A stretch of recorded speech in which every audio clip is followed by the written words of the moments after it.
Hello everyone, welcome to my YouTube channel.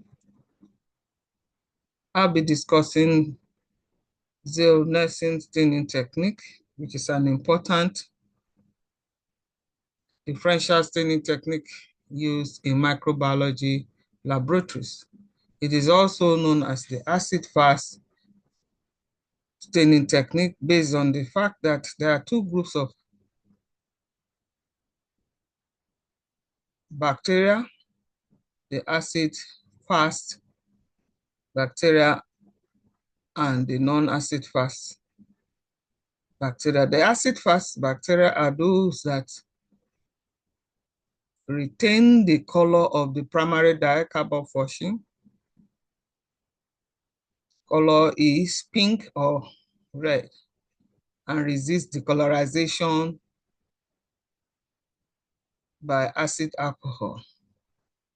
While the non-acid-fast bacteria are those that are decolorized by the acid alcohol and counterstain with methylene blue solution and are stained blue.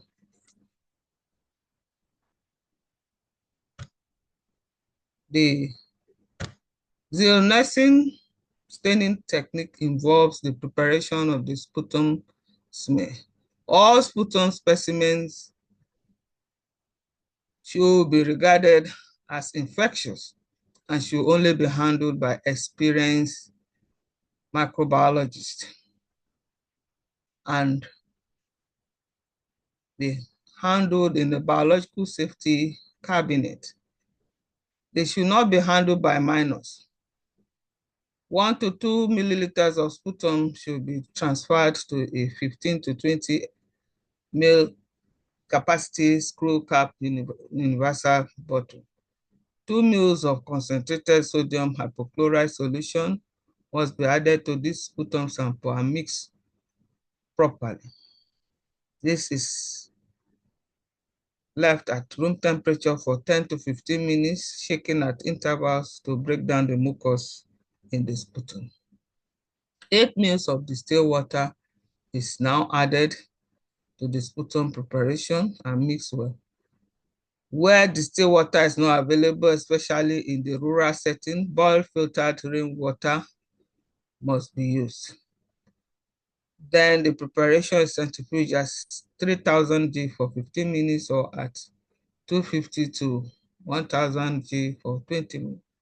Where a bench centrifuge is not available, then this sodium hypochlorite treated sputum should be left overnight to sediment.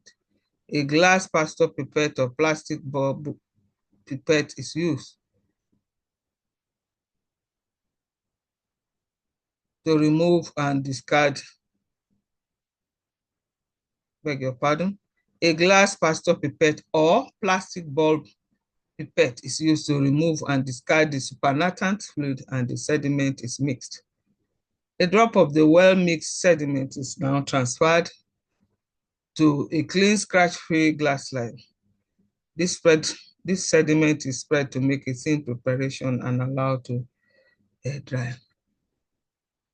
Now, the prepared sputum smear must be stained in this order. First of all, the dried smear is heat fixed. Then the smear is covered or flooded with the primary dye, carbophosphine stain. Then heat is applied until vapor begins to rise. It should not be overheated, or rather, do not overheat, but allow the stain to remain on the slide for 5 minutes. The stain should be washed with clean water. Where tap water is not available, the smear should be washed with clean boiled rainwater, particularly in rural settings. The smear again is subjected to decolorization is a step in which 3% volume by volume acid alcohol acting as the decolorizing agent is applied for 5 minutes or until the smell is sufficiently decolorized, appearing pale pink. The smell again is washed with clean tap water or boiled rainwater, as the case may be, and then counter stain with methylene blue for 1 to 2 minutes. The stain is washed off with clean water. The back of the slide is wiped clean and placed on a draining rack in order for the smear to dry. The smear is examined under the oil immersion objective of a bright field microscope. After examining a positive smear, the oil must be wiped from the objective.